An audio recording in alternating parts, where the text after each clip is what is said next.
അപ്പോൾ കഴിഞ്ഞ ദിവസം ഒ പി നടന്നൊരു സംഭവമാണ്. എൻ്റെ കുറേ നാളായിട്ടുള്ള ഒരു പേഷ്യൻ്റാണ്, ഒരു ടീച്ചറാണ്, സ്കൂൾ ടീച്ചറായിരുന്നു. അപ്പോൾ ഈ അസുഖത്തെക്കുറിച്ച് വ്യക്തമായിട്ട് ധാരണയുള്ള ലേഡിയാണ്. കറക്റ്റായിട്ട് മരുന്ന് കഴിക്കും, കറക്റ്റായിട്ട് ഫോളോ അപ്പിന് വരും. 3-4 മാസം കൂടുമ്പോഴേ ഇപ്പോൾ വരുന്നത്, നല്ല രീതിയിൽ കൺട്രോൾഡാണ്. അപ്പോൾ കഴിഞ്ഞ ദിവസം വന്നപ്പോൾ ഭയങ്കര വറീഡാണ് അമ്മ. ഞാൻ ചോദിച്ചാൽ അമ്മ എന്ത് പറ്റി ചോദിച്ചു. പറഞ്ഞു ഡോക്ടറെ എൻ്റെ RA ഫാക്ടർ ഞാൻ ചെക്ക് ചെയ്ത് നോക്കി. ഞാൻ പറഞ്ഞു എന്തിനാണ് ചെക്ക് ചെയ്ത് നോക്കി? ഞാൻ പലപ്പോഴും റുമറ്റോയ്ഡ് ഫാക്ടർ റിപ്പീറ്റ് ചെയ്യാൻ പറയാറില്ല.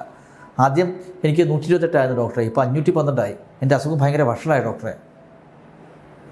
ഭയങ്കര വറീഡാണ്. അപ്പോൾ അമ്മ സാധാരണ ഒറ്റയ്ക്കാണ് വരുന്നത്. ഇന്ന് മോനെയൊക്കെ വിളിച്ചിട്ട് വന്നേക്കുക, അസുഖം വഷളായെന്ന് പേടിച്ച് അത് ഒന്ന് ഡിസ്കസ് ചെയ്യാനായിട്ട്. അപ്പോൾ ഞാൻ ചോദിച്ചു അമ്മയ്ക്ക് എന്തെങ്കിലും ബുദ്ധിമുട്ടുണ്ടോ? ഒരു ബുദ്ധിമുട്ടില്ല, ജോയിൻറ്റ് പെയിൻസ്. എന്തിനാണ് ചെക്ക് ചെയ്ത്? ഞാൻ അസുഖത്തിൻ്റെ തീവ്രത നോക്കാൻ വേണ്ടിയിട്ടാണ് ഡോക്ടറെ RA ഫാക്ടർ ഒന്ന് ചെക്ക് ചെയ്ത് നോക്കിയത്. നമ്മൾ കുറേ നാളായാലും മരുന്ന് കഴിക്കുന്നു, ഇനി നമ്മളിപ്പോൾ എന്താ ചെയ്യുക? ഇത് കൂടുവാണല്ലോ. അപ്പോൾ നമ്മൾ മനസ്സിലാക്കേണ്ട ഒരു കാര്യം എന്ന് പറയുന്നത്, ഈ റുമറ്റോയ്ഡ് ആർത്രൈറ്റിസിൽ റുമറ്റോയ്ഡ് ഫാക്ടറിൻ്റെ ലെവലിന് കാര്യമായ പ്രാധാന്യമില്ല. അപ്പോൾ RA ഫാക്ടർ പോസിറ്റീവാണോ നെഗറ്റീവാണോ നോക്കുന്നത് വളരെ പ്രാധാന്യമുണ്ട്. കാരണം RA ഫാക്ടർ പോസിറ്റീവ് ആയവർക്ക് റുമറ്റോയ്ഡ് ഫാക്ടർ പോസിറ്റീവ് ആയവർക്ക് എന്താ പറയുക, അസുഖം കുറച്ച് തീവ്രമാകാൻ സാധ്യതയുണ്ട്. അവർക്ക് അസുഖം നമ്മൾ ചികിത്സിച്ചില്ലെങ്കിൽ കയ്യിൽ നീർക്കെട്ട് വന്ന് വിരലുകൾ വളയാനൊക്കെയുള്ള സാധ്യതകളുണ്ട്.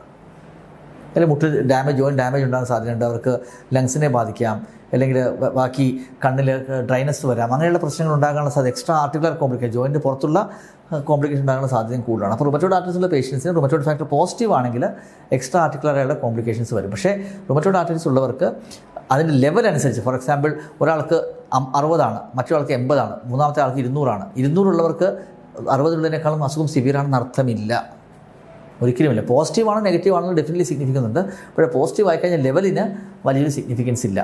2 നമുക്ക് ലെവൽ, അപ്പം 2 നമ്മളത് മോണിറ്റർ ചെയ്ത് കഴിഞ്ഞാൽ, ഫോർ എക്സാമ്പിൾ RA ഫാക്ടർ ഒരാൾക്ക് 300 ഉള്ളത് 200 വന്നാൽ അസുഖം കുറഞ്ഞു എന്നർത്ഥവും ഇല്ല. അപ്പോൾ ഒന്നാമത്തെ കാര്യം മനസ്സിലാക്കുന്നത്, നമുക്ക് അസുഖമുള്ളവർക്ക് അത് പോസിറ്റീവാണോ നെഗറ്റീവാണോ നോക്കുന്നതനുസരിച്ച് ട്രീറ്റ്മെൻറ്റ് നമുക്ക് വ്യത്യാസപ്പെടുത്താൻ സാധിക്കും. അതിൻ്റെ ആവശ്യം ഡയഗ്നോസ് ചെയ്യാൻ നമ്മളെ ഹെൽപ്പ് ചെയ്യും. അതുപോലെ ട്രീറ്റ്മെൻറ്റ് എങ്ങനെ കൊണ്ടുപോകണം എന്നുള്ളത് നമുക്ക് വളരെയധികം ഹെൽപ്ഫുള്ളായിരിക്കും. പക്ഷേ അതിൻ്റെ ലെവൽ കൂടുന്നതും കുറയുന്നതും അസുഖത്തിൻ്റെ തീവ്രതയായിട്ട് ഒരു ബന്ധവും ഉണ്ടായിക്കൊള്ളണമെന്നില്ല. അപ്പം അസുഖം എങ്ങനെ നമ്മൾ മോണിറ്റർ ചെയ്യുന്നത്? അസുഖം മോണിറ്റർ ചെയ്യുന്നതിന് മുമ്പ് നമ്മൾ പറഞ്ഞിട്ടുണ്ട്, -28 സ്കോർ, നമ്മൾ എത്ര ജോയിൻസിൽ നീർക്കെട്ടുണ്ട്, ESR എത്രയാണ്, CRP എത്രയാണ്.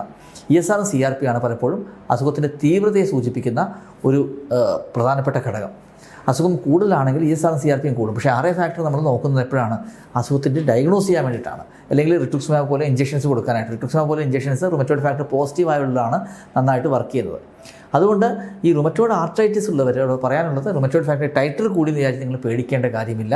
അതും നിങ്ങളുടെ അസുഖത്തിന് തീവ്രതയായിട്ട് ബന്ധമില്ല.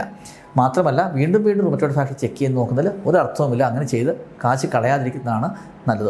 ഇറ്റ്സ് എക്സ്ട്രാ എക്സ്പെൻസ്, അല്ലാതെ വേറൊരു പ്രത്യേകിച്ച് ആഡഡ് ഇൻഫർമേഷനൊന്നും അതിൽ നിന്ന് നമുക്ക് കിട്ടുന്നുമില്ല. അപ്പോൾ അത് മാത്രമല്ല, സാധാരണ ഇപ്പോൾ നമ്മൾ കൊടുക്കുന്ന മെത്തോട്രെക്സേറ്റ്, ലെഫ്റ്റോണമൈഡ് അങ്ങനത്തെ മരുന്ന് കൊടുത്തു കഴിഞ്ഞാൽ റുമറ്റോയ്ഡ് ഫാക്ടർ ടൈറ്റർ കുറയില്ല.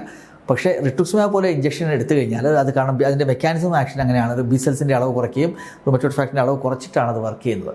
അപ്പം അതിൽ മാത്രം റുമറ്റോയ്ഡ് ഫാക്ടർ ടൈറ്റർ കുറയും. പക്ഷേ അങ്ങനെയുള്ള പേഷ്യൻസിന് വീണ്ടും റുമറ്റോയ്ഡ് ഫാക്ടർ ടെസ്റ്റ് ചെയ്യുന്നതിൽ അർത്ഥമില്ല. കാരണം റുമറ്റോയ്ഡ് ഫാക്ടർ ഞാൻ നേരത്തെ പറഞ്ഞില്ല, അതിൻ്റെ ടൈറ്റർ, അതിൻ്റെ എത്ര ലെവലും അസുഖത്തിന് തീവ്രതയായിട്ട് ഒരു ബന്ധമില്ല. അതുകൊണ്ട് നിങ്ങളോട് പറയാനുള്ളത്, റുമറ്റോയ്ഡ് ഫാക്ടറിനെ കുറിച്ച് നമ്മൾ മനസ്സിലാക്കി വെക്കേണ്ട പ്രധാനപ്പെട്ട കാര്യം, ഒന്ന്, അസുഖത്തിൻ്റെ അസുഖം കൺട്രോൾഡ് ആണോ അല്ലാത്തതാണോ നോക്കാനായിട്ട് റുമറ്റോയ്ഡ് ഫാക്ടർ നോക്കുന്ന അർത്ഥമില്ല.